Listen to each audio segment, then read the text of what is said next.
Alhamdulillah Rabbil Alamin. Wabihi nasta'in ala umuri dunya waddin. Wassalatu wassalamu ala ashrafil anbiya'i wal mursalin Sayyidil mursalin wa ala alihi wa ashabihi tayyibin at-tahirin. Allahumma salli ala Sayyidina Muhammad wa ala ali Sayyidina Muhammad. Rabbi shrah li sadri wa yassir li amri wahlul 'uqdatam min lisani yafqahu qawli. Rabbana zidna ilma warzuqna fahma. Amin ya rabbal alamin. Baiklah para jamaah yang dirahmati oleh Allah Subhanahu wa taala, kita melanjutkan kajian kita berkenaan masih dengan suratul Fatihah. Mudah-mudahan selesai ya. Ada yang bawa Al-Qur'an? Dibuka surat Al-Fatihahnya. Sambilan kita melihat berkah dari mukjizat tulisan Al-Quran. Silakan dibuka.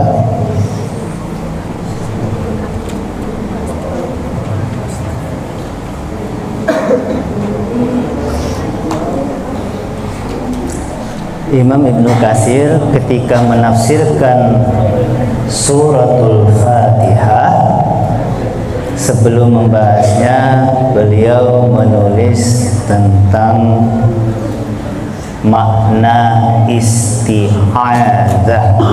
Apa itu makna isti'adzah? Ada yang tahu isti'adzah? Apa isti'adzah? Isti'adzah memohon perlindungan kepada siapa? Allah Subhanahu wa taala. Bagus. Bagaimana cara memohon perlindungan kepada Allah Subhanahu wa taala? Gimana? Ya, doanya gimana cara ngomongnya? Kalimat yang sampai pada kita, a'udzu billahi minasyaitonir rajim. Aku berlindung kepada Allah dari setan yang ar-rajim. Ar-rajim ini artinya apa? A'udzu artinya apa? A'udzu, aku berlindung. Billah, Allah itu apa? Allah. Allah itu nama ya, nama Tuhan. Allah itu nama Tuhan yang tidak ada makhluk satupun menamai dirinya Allah dari dulu. Dari semenjak semesta ini ada, tidak ada yang menamai dirinya Allah kecuali Allah. Coba kita lihat bersama, ada tidak makhluk-makhluk yang namanya Allah selain Tuhan kita? Tidak. Allah itu nama spesial, nama istimewa. Coba ada yang namanya Budi di sini? Ada yang namanya Ahmad? Ada yang namanya Bilal? Mana Bilal? Bilal, Ahmad, Budi, itu banyak namanya. Orang-orang dulu sudah ada yang namanya Bilal. Misal siapa? Bilal bin Rabah, ya kan? Asia, banyak nama Asia. Putri juga banyak nama putri dulu. Tapi Allah tidak ada satupun yang menamai dirinya Allah kecuali Allah. dan manusia ini mengenal Tuhannya dengan nama Allah. Sejak dari manusia diciptakan, siapa nama manusia pertama yang diciptakan? Nabi Adam alaihissalam. Nah itu. Kalau Nabi Muhammad sallallahu alaihi wasallam, sebelum Nabi Muhammad sallallahu alaihi wasallam diutus, tidak ada seseorang yang namanya Muhammad. Nah itu. Jadi itu salah satu keistimewaan nama Tuhan kita. Tidak ada yang menyaingi. Dari segi nama, Allah itu nama yang paling agung, identitas yang paling agung. Anda mengenal Tuhan Anda itu bisa jadi dalam bentuknya Ar-Rahman atau Ar-Rahim. Ayo, Asmaul Husna ada berapa? 99. Ayyaman tad'u falahul asmaul husna. Kalau doa kepada Allah, minta itu dengan Asmaul Husna, nama-nama Allah yang indah.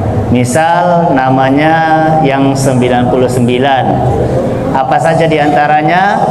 Ar-Rahman, Ar-Rahim, Al-Malik, Al-Qudus, As-Salam, dan seterusnya. Misal, kalau Anda minta pintar pada Allah Subhanahu wa Ta'ala, pakai nama apa? Mintanya gimana? Ya Allah, buatkan saya jadi pintar, begitu. Boleh nggak?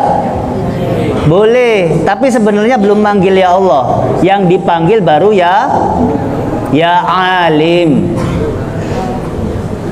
Lagi sempit keadaannya, minta ya Allah, lapangkanlah urusan hamba. Sebenarnya belum manggil ya Allah. Yang dipanggil baru apa? Ya Wasi'. Nah itu. Dan seterusnya. Kalau sudah ya Allah, itu berarti sudah memanggil seluruh asma Allah. Yang berapa minimal? 99. Semua sifat-sifat Allah itu terkumpul pada ya Allah. Itu.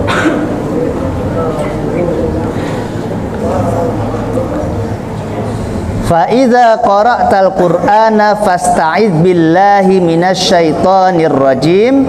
Innahu laisa lahu sultanun 'alal ladzina amanu wa 'ala rabbihim yatawakkalun. Innama sultanuhu 'alal ladzina yatawallawnahu walladzina hum bihi musyrikun. Kalau kamu hendak baca Al-Quran, maka berlindunglah kepada Allah dari setan yang terkutuk. Minasyaitonir rajim. Dari sinilah, ayat inilah ketika baca Quran kita berta'awuz. Apa? Berta'awuz. A'udzubillahi minasyaitonir rajim. Tapi apakah ta'awuz itu hanya untuk baca Quran saja? Tidak. Ta'awuz tidak hanya untuk baca Quran saja. Dalam segala hal harus berta'awuz. Terlebih ketika kita lagi digoda oleh setan. Misal, lagi ada yang marah. Pernah ada sahabat itu marah-marah, dilihat sama Nabi. Nabi bilang, mau saya ajarkan satu kalimat yang kalau kamu baca itu bisa membuat lari sebab yang membuat dia marah. Jadi kalau lagi mau marah, disuruh Nabi baca apa? A'udzubillahi minasyaitonir rajim. Jadi kalau lagi mau marah atau apapun, kadang kita baca apa? astagfirullah, itu ya.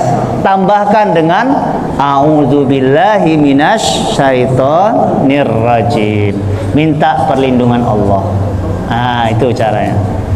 Setelah ta'awuz, barulah baca Bismillahirrahmanirrahim.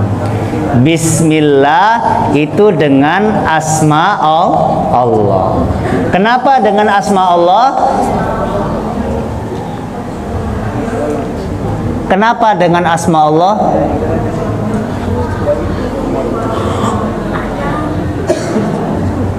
Ayo, kenapa dengan asma Allah? Tidak diketahui kenapa. Kok tiba-tiba ada kata dengan? Bismillah itu kenapa tiba-tiba ada kata dengan nama Allah?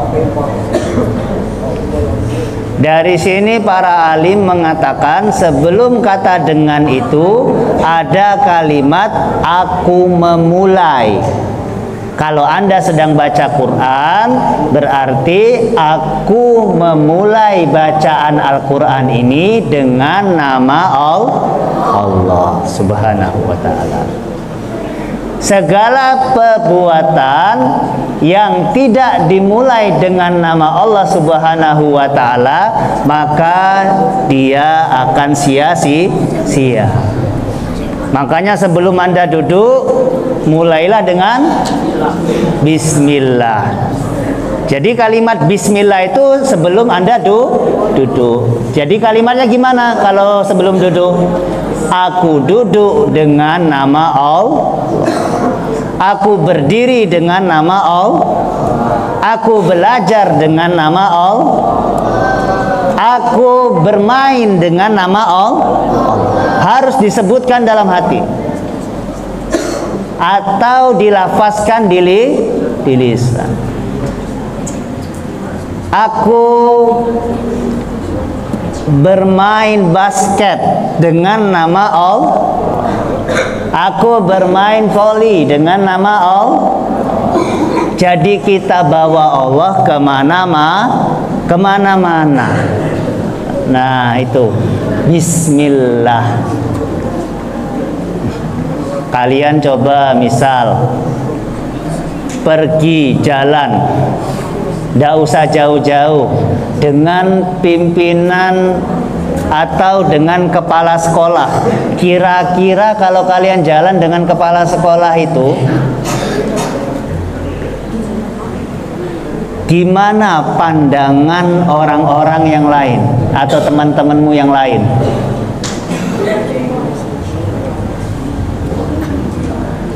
Atau jalan dengan gubernur, jalan dengan Pak Wali Kota misal, gimana pandangan teman-temanmu yang lain? Waduh. Atau kamu merasa bagaimana kalau kamu jalan dengan Pak Wali Kota, atau jalan dengan siapa yang kalian anggap superior? Siapa? Spiderman? Ah, jangan Spiderman.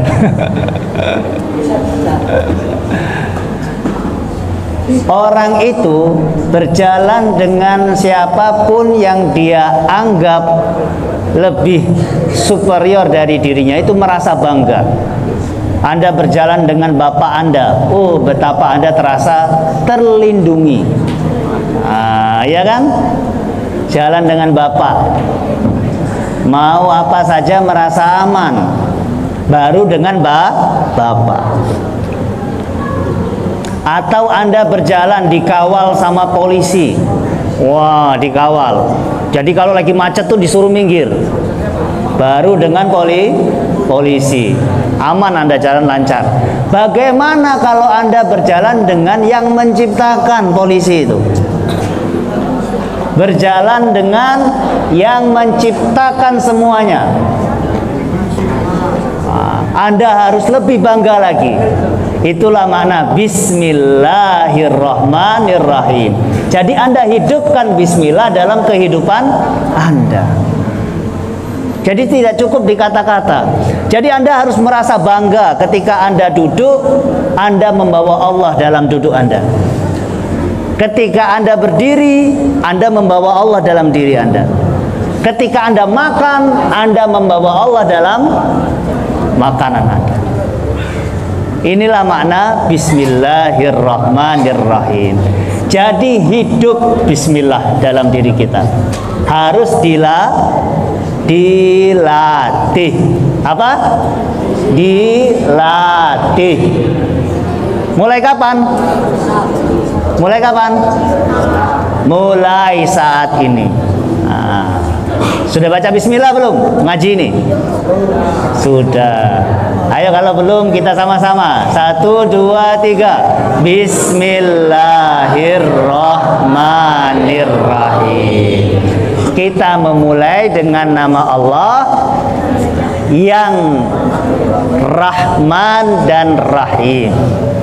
Ar-Rahman ini nama Allah, kata Imam Ibnu Katsir, ya, yang Maha Pengasih, yang kasihnya tak terbatas untuk semua makhluk. Ar-Rahman. Ar-Rahman itu nama Allah yang kasih sayangnya tidak terbatas. Saya ingin tanya, ada non-muslim belajar, yang muslim tidak belajar, siapa yang pintar? Non-muslim belajar, muslim tidak belajar, siapa yang pintar? Non-muslim. Kenapa? Kasih sayang Allah. Muslim rajin bekerja, non-muslim tidak rajin bekerja. Siapa yang gigih? Muslim. Paham nggak? Itu bentuk kasih sayang Allah Subhanahu wa ta'ala, rahmannya Allah Subhanahu wa ta'ala. Jadi kasih sayang Allah Subhanahu wa ta'ala itu untuk seluruh makhluk. Siapapun Allah urusin. Tidak peduli kamu bertauhid atau kamu tidak bertauhid, semuanya mendapatkan kasih sayang Allah Subhanahu wa ta'ala. Beda dengan Ar-Rahimnya Allah. Kalau Ar-Rahimnya Allah itu khusus untuk hamba-hamba Allah yang beriman. Rahim. Jadi rahimnya Allah itu diantaranya untuk hamba-hambanya yang bertauhid, yang mengesahkan Allah. Oleh karenanya Ar-Rahim ini nanti di akhirat hanya akan diberikan kepada hamba Allah yang mengakui keesaannya Allah Subhanahu wa ta'ala. Ingat, kasih sayang Allah itu luas. Nabi SAW pernah berpesan, Allah tuh punya 100 kasih sayang. Ada berapa? 100 kasih sayang. Satu yang dibagi-baginya di dunia ini. Satu yang dibagi-baginya di dunia ini. Satu itulah diantaranya yang kita rasakan. Anda tahu induk kuda itu menahan kakinya agar anaknya tidak terinjak. Itu salah satu dari sekian banyak yang satu tadi dibagi-bagi di dunia. Ibu Anda cinta tidak dengan Anda? Sayang nggak? Sayang betul. Tetapi ingat, sayangnya orang tua kepada kita, sayangnya kita kepada orang tua, sayangnya kita kepada teman, sayangnya kita kepada guru, ya, sayangnya kita kepada sesama makhluk, itu adalah satu dari kasih sayang Allah yang diturunkan ke dunia. 99-nya kemana? Di mana? Disimpan Allah Subhanahu wa ta'ala. Jadi wajar Allah itu maha pengampun, lagi maha penyayang. Makanya kalimatnya gimana? Ghafurur Rahman atau Ghafurur Rahim? Ghafurur Rahim, untuk hamba-hambanya yang melampaui batas. Allah itu Ghafur dan Rahim. Contoh Ghafurur Rahim, Rahim Allah. Anda punya salah dengan Allah Subhanahu wa ta'ala, Allah maafkan gak? Allah maafkan. Tapi bagaimana bentuk kasih sayang Allah dalam kemaafannya? Walillahil masalul a'la. Misal Anda punya salah, ada orang salah besar dengan Anda, tapi Anda meniru sifat Allah yang maha memaafkan itu. Dia datang ke rumah Anda. Cukup enggak kalau Anda mengatakan begini, ya sudah, saya maafkan kesalahanmu? Cukup enggak? Cukup enggak? Cukup. Oh, sudah dia datang minta maaf, Anda maafkan. Cukup kan, selesai.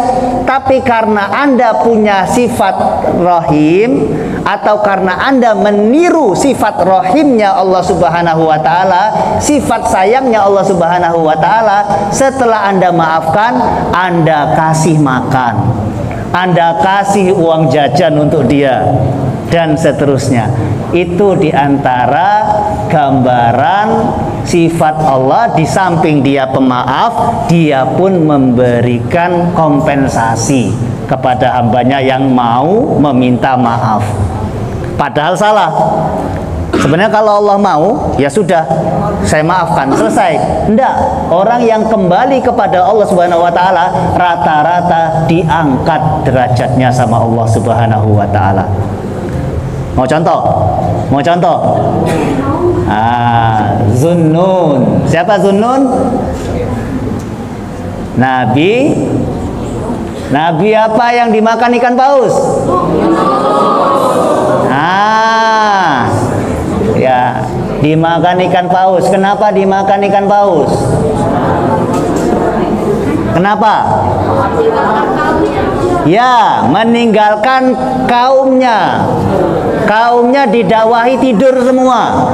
Misal, kaumnya didakwahi tidak mau dengar, kaumnya didakwahi tidak mau nurut, pergi dia. Kenapa pergi? Kesel. Ya sudah, tidak mau, saya tinggalkan saja.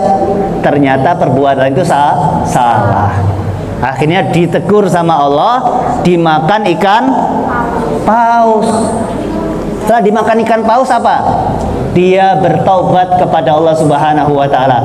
La ilaha illa anta subhanaka inni kuntu minadz zalimin. Tidak ada Tuhan selain Engkau ya Allah. Subhanaka, maha suci Engkau ya Allah. Sungguh aku ini hambamu yang telah berbuat zalim. Diselamatkan oleh Allah Subhanahu wa ta'ala. Tetap diangkat derajatnya oleh Allah Subhanahu wa ta'ala sebagai nabi dan diabadikan dalam Al-Qur'an. Itu ya. Banyak contoh-contoh kehidupan orang-orang yang kembali kepada Allah tidak pernah merugi. Ingat, kembali kepada Allah tidak akan pernah merugi. Kenapa? Karena Allah mau dikenal namanya dalam bentuk Rahman dan Rahim, bukan dalam bentuk Al-Adl atau Al-Adil, keadilan. Allah itu maha memaksa, Al-Jabbar. Betul nggak? Betul nggak? Betul. Contoh, Anda bisa kendalikan jantung Anda? Bisa nggak? Coba stopkan jantung Anda. Bisa nggak? Tidak bisa. Itu dipaksa sama Allah untuk mompa. Nanti kalau sudah waktunya tiba, disuruh stop sama Allah Subhanahu wa ta'ala. Anda tidak bisa nyetop. Darah Anda suruh Anda berhenti coba ngalir ini, sirkulasi darah. Tidak bisa. Itu Allah paksa. Allah memaksa Anda jadi laki-laki, mau jadi perempuan. haram, tidak boleh, ya, tidak bisa. Allah Jabbar. Tapi kesekian banyak nama Allah Subhanahu wa Ta'ala, Allah mau dikenal dengan sifatnya yang apa? Rahman dan Rahim. Allah itu maha melimpah kasih sayangnya, baik untuk Anda yang muslim kalau di dunia ini maupun selain Anda. Oleh karenanya kita harus hidup saling berkasih sayang. Allah itu maha adil tidak? Maha adil tidak? Maha adil. Tapi Allah mau dia dikenal ke maha kasih sayangnya ketimbang maha adilnya. Mau contoh enggak? Mau contoh? Mau contoh? Contoh. Ada orang misal mau berbuat baik. Ada orang mau berbuat baik, tidak jadi berbuat baik, dicatat pahala atau dicatat dosa?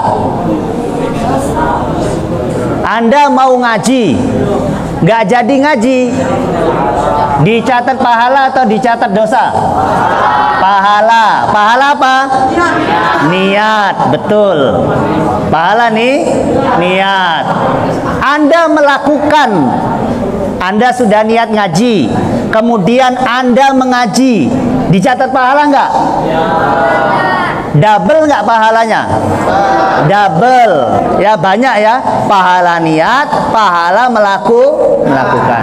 Sekarang sebaliknya, ada orang berniat jahat. Misal niat mau mencuri, dosa nggak? Dosa nggak?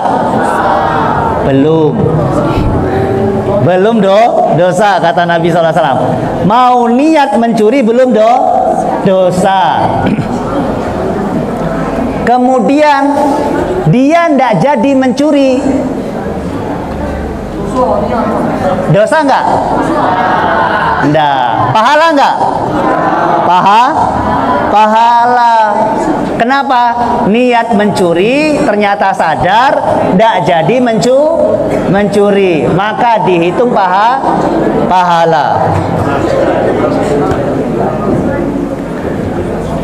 Tapi kalau niat mencuri, kemudian dia mencuri, dihitung dosa atau pahala? Dosa. Berapa? 1, kata Nabi. 1 dosanya mencuri. Kalau Allah adil, mengedepankan keadilannya daripada kasih sayangnya, harusnya ngitungnya sama. Niat mencuri dihitung 1. Ketika dia mencuri, dosanya dihitung double. Kalau tidak jadi mencuri, maka dosanya dihitung 1. Ternyata tidak begitu rumusnya. Rumusnya gimana? Itu untuk berbuat baik saja. Kalau berbuat buruk, tidak begitu rumusnya. Pas dilakukan, baru dosa itu dihitung. Ini menunjukkan bahwa Allah mengedepankan kasih sayangnya ketimbang keadilannya. Ini makna diantaranya Bismillahirrahmanirrahim, dengan nama Allah yang maha melimpah kasih dan sayangnya. Jadi di pikiran kita itu jangan berpikir Allah maha penghukum. Jangan. Pikirannya sudah, ya Allah nanti saya dimasukkan neraka, kemudian saya dibakar dulu, kemudian saya ini. Jangan begitu pikirannya. Tuhan Anda itu maha pengasih, maha penyayang. Dia mau dikenal dalam kepala Anda bahwa dia itu penyayang, sebagaimana Anda mengenal ibu Anda.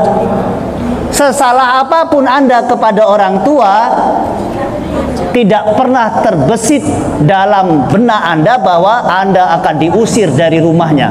Betul nggak? Betul nggak? Senakal apapun Anda, tidak pernah terbesit dalam pikiran Anda bahwa Anda akan diusir oleh bapak ibu Anda. Kenapa? Karena Anda merasakan kasih sayang dari orang tua. Tidak mungkin bapak aku tidak usir aku. Diusir, wong tua belum masuk ke rumah, pasti kamulah masuk ke rumah duluan. Ngapa? Karena kalian tahu nikmat kasih sayang orang tua. Itu. Apalagi Allah yang punya 100 kasih sayang, satu diantaranya dibagi-bagi untuk yang tadi. Itu Bismillahirrahmanirrahim. Ayat nomor berapa itu? 1. Bismillahirrahmanirrahim. Kemudian ayat nomor 2-nya apa? Alhamdulillahi Rabbil Alamin. Segala puji milik Allah. Alhamdulillah, segala puji. Kita ini tidak bisa memuji Allah Subhanahu wa ta'ala kalau Allah tidak mengajarkan kepada kita. Imam Ibnu Katsir menukil tafsir dari Imam Tobari yang mengatakan demikian, bahwasanya kita ini tidak bisa memuji Allah kalau Allah tidak mengajarkan kepada kita. Coba Anda ditraktir teman Anda makan, itu sudah Anda puji berapa kali? Hah? Banyak katanya pasti. Misal Anda ditraktir bakso, wah alhamdulillah, itu loh si Bilal itu traktir saya bakso, baik sekali orangnya. Ngomong baik sekali orangnya itu berapa kata? Baik sekali orangnya berapa kata? 3. Baru ditraktir bakso saja kamu sudah mengatakan baik sekali orangnya. Orang tua Anda yang merumat Anda dari kecil, dari bayi, bangun tiap malam mungkin, kemudian menyekolahkan Anda, itu gimana pujian Anda sama orang tua? Coba. Saking seringnya Anda mendapat kasih sayang sampai lupa memuji orang tua. Nah, itu manusia kan, karena sudah rutinitas jadi lupa kalau itu bentuk kasih sayang, sehingga lupa memuji. Terima kasih ayah bunda. Nah, di depan orang tua agak malu ngomongnya terima kasih ayah bunda, padahal wajar untuk berterima kasih. Apalagi yang memberi kehidupan. Nah, Allah Subhanahu wa ta'ala mengajarkan kepada kita cara memuji Dia. Tidak usah banyak-banyak, cukup 2 kata. Alhamdulillah. Alhamdulillah. Jadi sebaik-baik zikir la ilaha illallah, sebaik-baik doa alhamdulillah. Itu. Jadi alhamdulillah itu pujian, segala pujian. Karena kenapa pujian itu milik Allah? Karena memang Dia berhak untuk dipuji. Perbuatannya bagaimanapun berhak untuk dipuji. Tidak ada yang bisa protes. Baik atau buruk, semuanya perbuatan Allah pantas untuk dipuji. Mau contoh? Mau contoh? Ada orang, mohon maaf, misal tertumbur mobilnya, hancur, orangnya selamat, apa yang diucapkan? Alhamdulillah mobilnya hancur, orangnya masih selamat, pantas untuk dipuji. Orangnya kakinya patah, mobilnya hancur, apa yang diucapkan? Alhamdulillah, untung kakinya masih ada yang lain. Terus begitu. karena dia memang pantas untuk dipuji. Jadi pujilah Allah Subhanahu wa taala dalam setiap keadaan Anda. Tapi bukan untuk orang lain. Anda katakan orang lain, mohon maaf.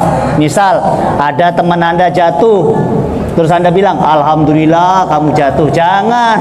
Itu untuk dirinya kepada Allah Subhanahu wa taala, ya. Anda bilangnya gimana? Sabar. Hati-hati kalau jalan. Jadi puji Allah dalam diri kita. Kemudian Rabbil Alamin, segala puji milik Allah, Rabbil Alamin. Apa itu Rabb? Rabbun itu pemelihara. Apa Rabbun? Pemelihara. Kalimat Rabbun, Rabbil Alamin. Rabbun itu pemelihara. Tahu nggak melihara? Kalau Anda buat rumah, terus Anda tinggalkan rumah itu, Anda melihara nggak? Tidak.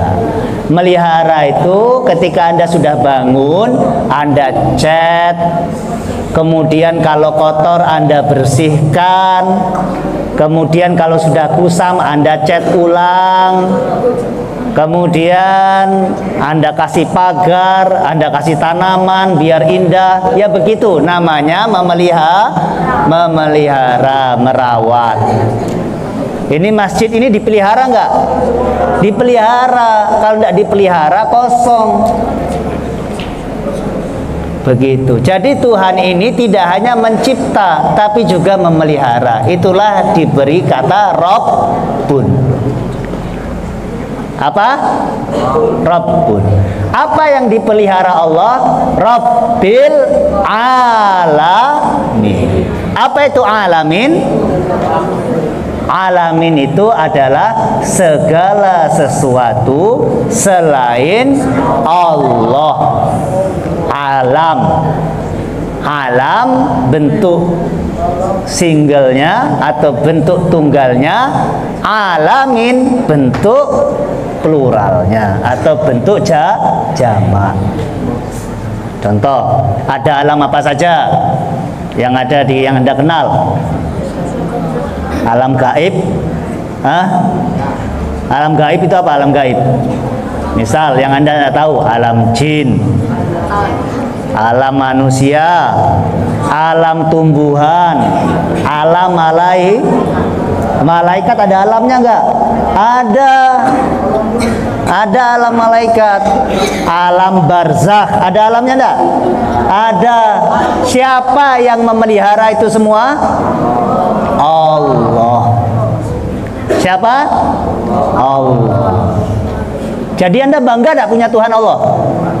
Bangga, harus bangga. Harus bangga. Tanamkan kebanggaan itu, besarkan kebanggaan itu dalam diri kita. Kenapa? Bukan sembarang. Bukan sembarang. Allah Subhanahu wa taala itu adalah pemelihara semesta. Itu Rabbul Alamin. Ar-Rahmanir Rahim. Serta Rabbil Alamin. Apa? Ar-Rahmanir Rahim. Apa Ar-Rahmanir Rahim? Ar-Rahmanir Rahim apa?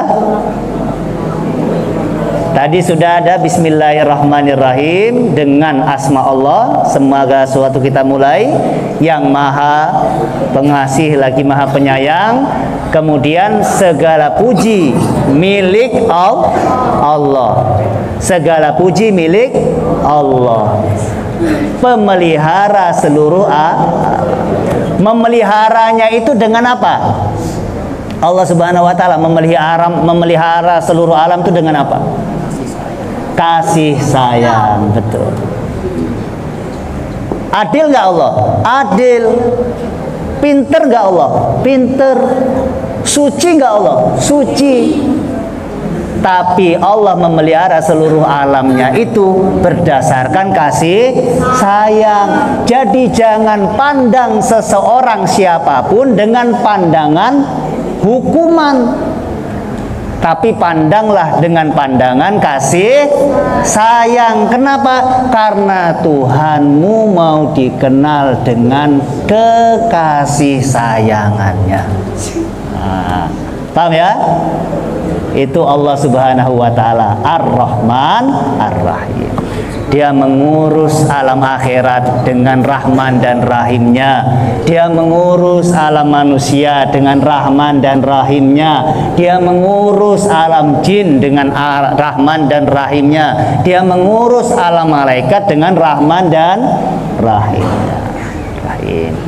Kemudian Maliki Yaumiddin. Maliki Yaumiddin apa? Maliki Yaumiddin. Maliki Yaumiddin apa?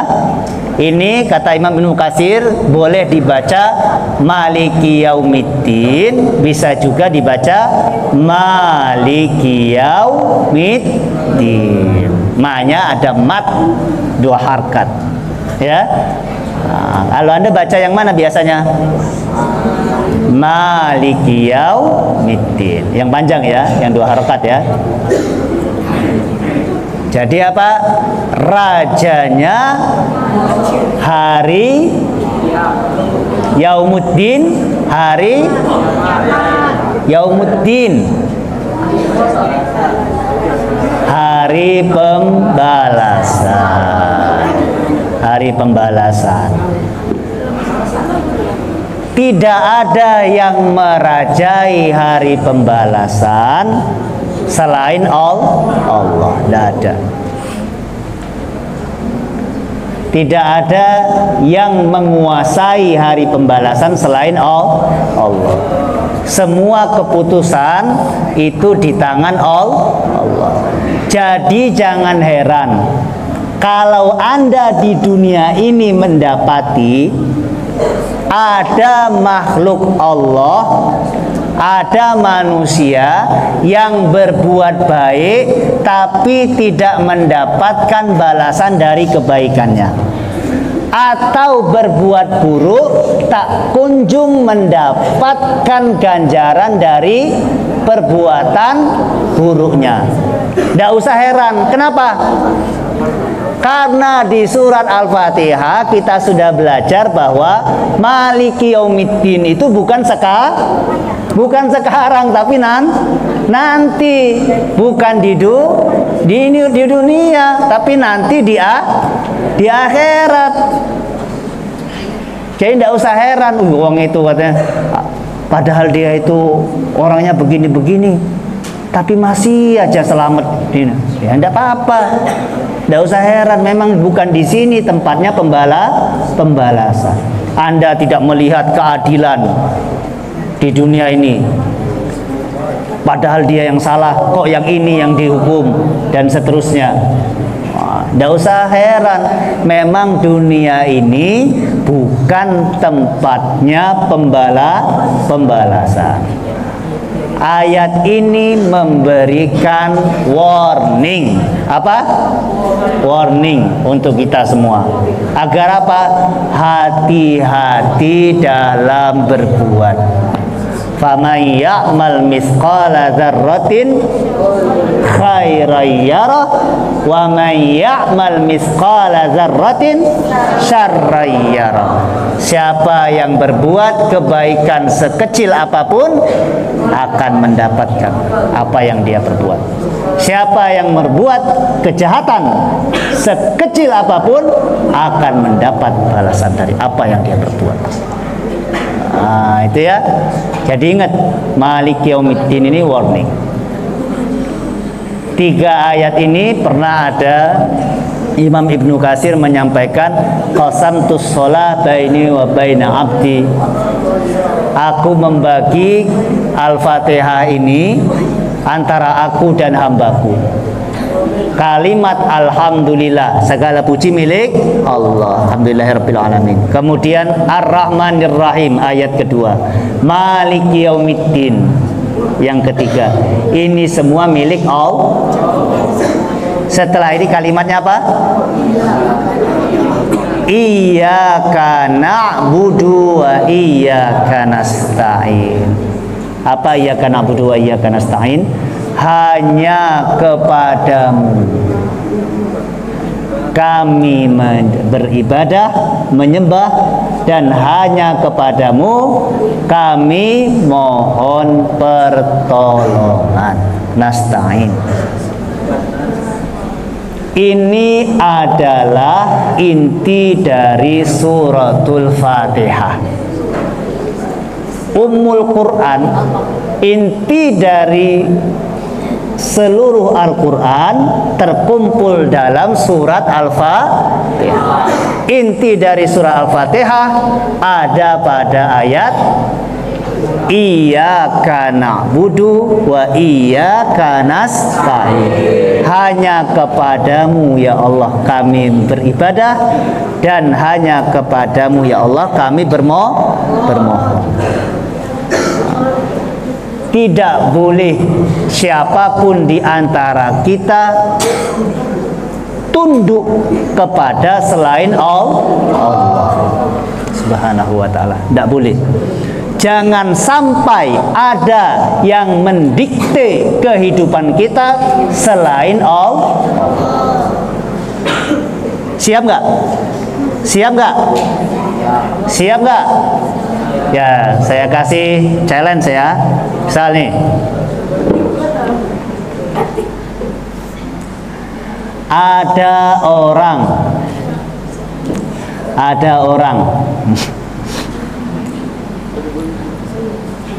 tiba-tiba memukul Anda. Anda maafkan nggak? Anda mau didikte siapa? Anda maafkan nggak?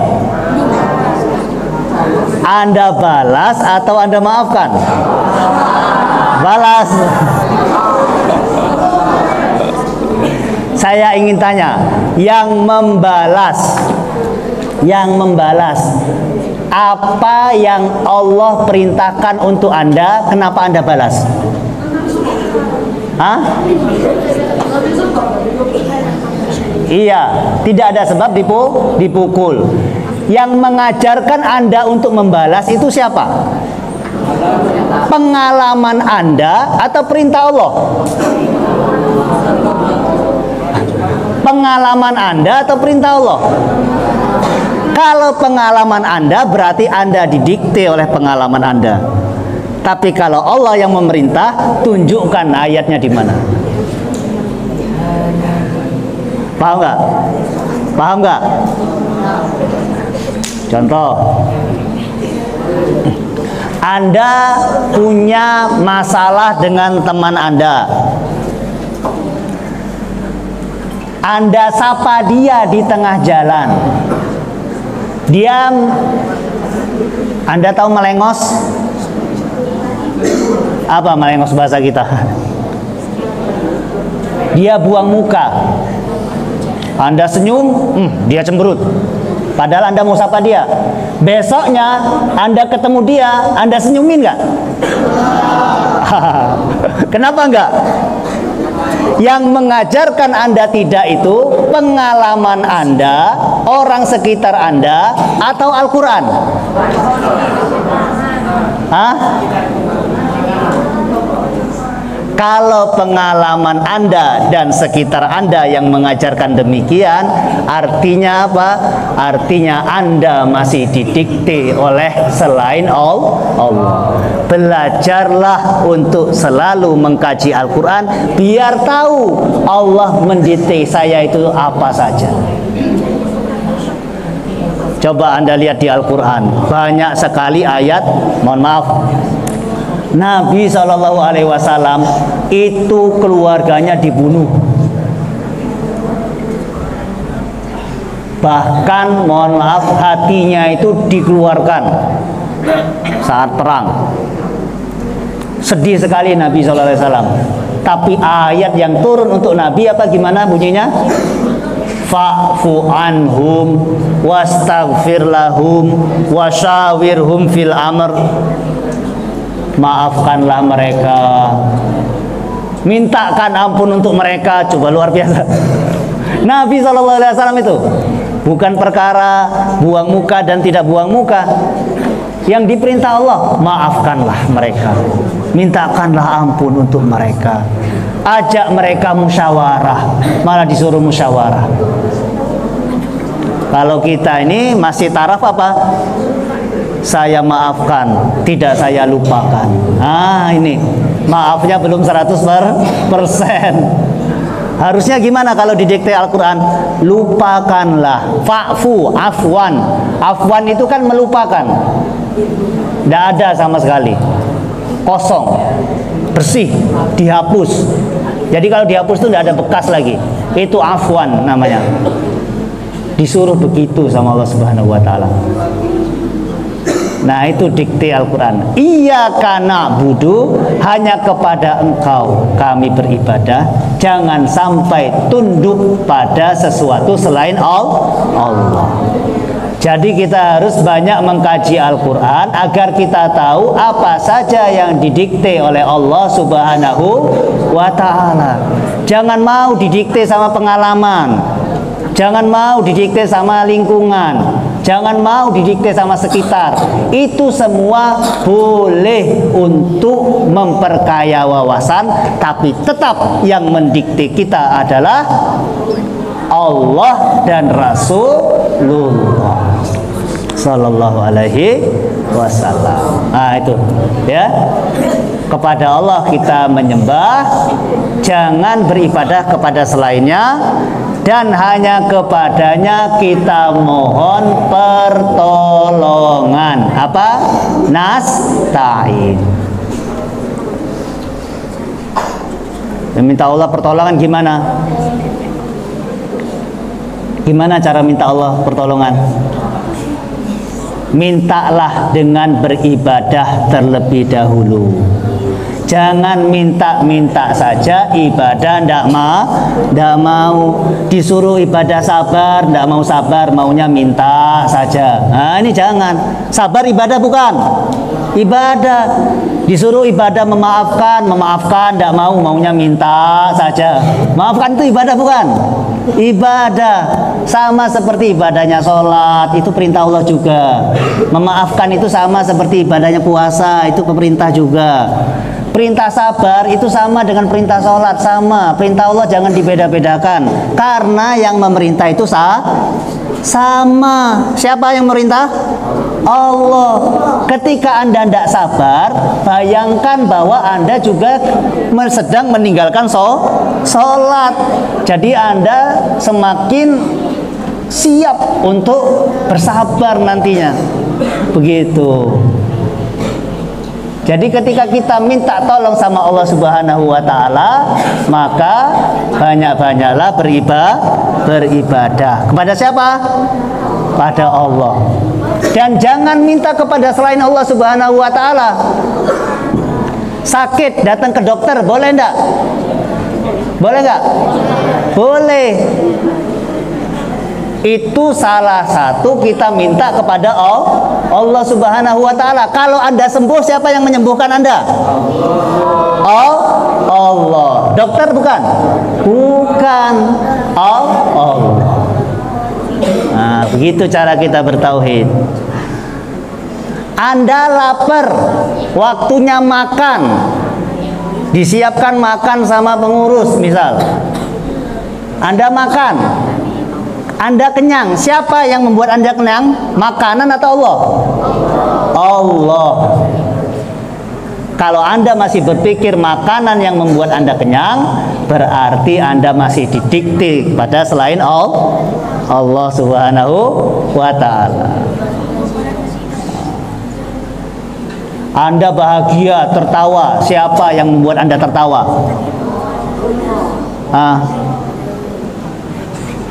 Anda merasakan kesedihan, Anda menangis, siapa yang membuat Anda menangis? Kesedihan itu? Bukan. Huwa adhaka wa abka. Dia yang membuatmu tertawa dan membuatmu menangis. Iya kan? Dia yang memberimu makan dan yang membuatmu kenyang. Semuanya Allah. Jadi mintalah pertolongan hanya kepada Allah. Jangan minta kepada yang lain. Caranya gimana? Wasta'inu bis-sabri was-shalah. Mintalah tolong kepada Allah dengan sabar dan sholat. Sabar saja, sholat enggak, boleh enggak?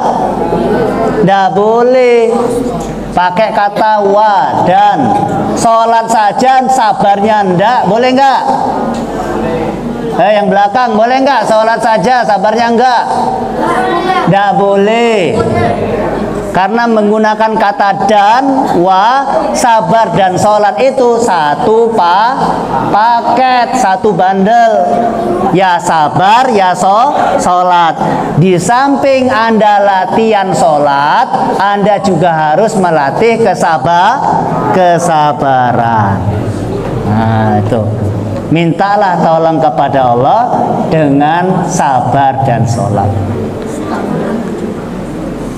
Jangan sekali-kali minta kepada selain Allah Subhanahu wa ta'ala. Jangan. Minta kepada selain Allah gimana? Anda meyakini bahwa yang menyembuhkan Anda adalah obat.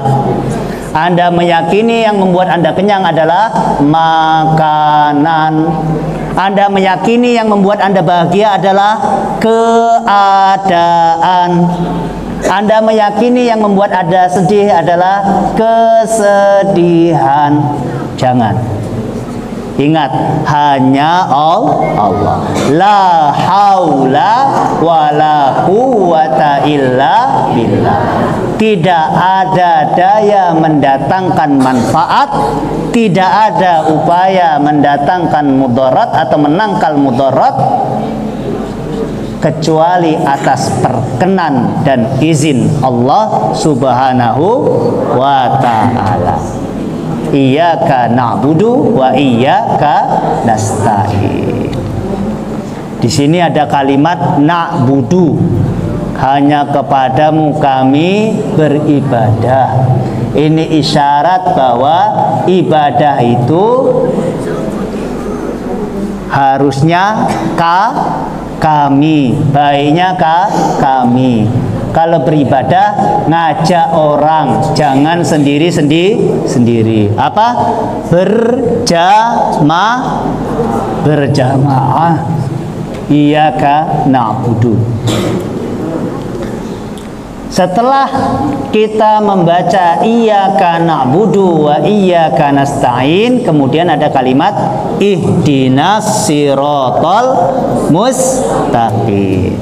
Apa artinya ihdinas siratal mustaqim?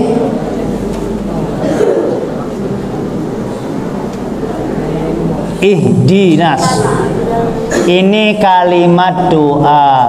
Kita berdoa kepada Allah minta petunjuk ke jalan yang lurus. Apa itu jalan yang lurus?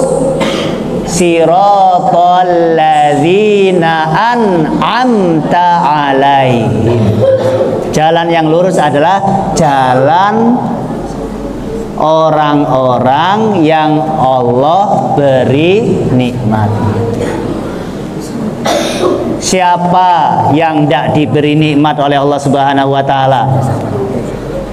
Orang berilmu diberi nikmat enggak sama Allah?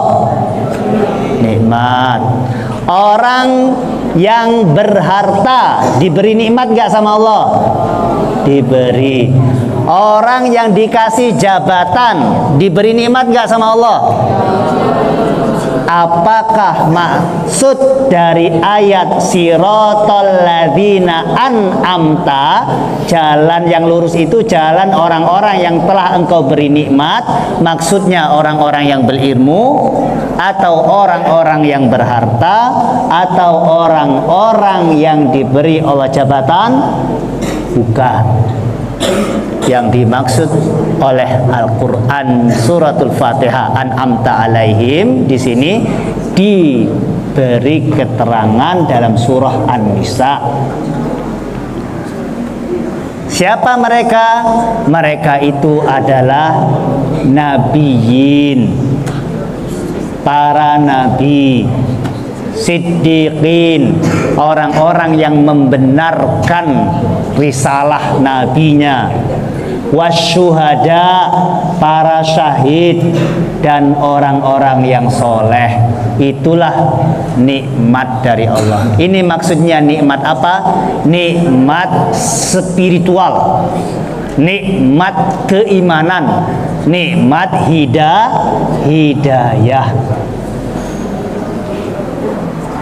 Jadi nikmat hidayah itulah kenikmatan yang sejati.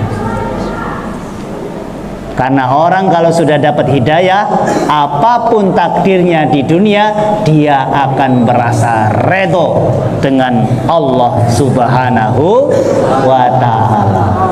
Nah, ada jabatan, mau tidak ada jabatan, mau ada harta, mau tidak berharta, mau ada ilmu, mau tidak berilmu, kalau sudah dicampakkan hidayah sama Allah Subhanahu wa ta'ala, maka dia akan redho Allah sebagai Tuhannya, dan dia pun redho sebagai hambanya Allah Subhanahu wa ta'ala. Paham nggak? Ya, jadi kita minta ihdinas siratal mustaqim. Kata Imam Ibnu Katsir, kenapa kita minta terus ihdinas siratal mustaqim? Bukankah kita ini sudah Islam? Ya, harus minta agar tetap terjaga hidayah kita. Hidayah la ilaha illallah yang kita ikrarkan dalam diri kita, Muhammadur Rasulullah, harus senantiasa dijaga dan dipelihara. Salah satu cara menjaganya harus sering-sering diulang, diminta pada Allah Subhanahu wa ta'ala, wabil khusus melalui suratul Fatihah, dibaca setiap sholat.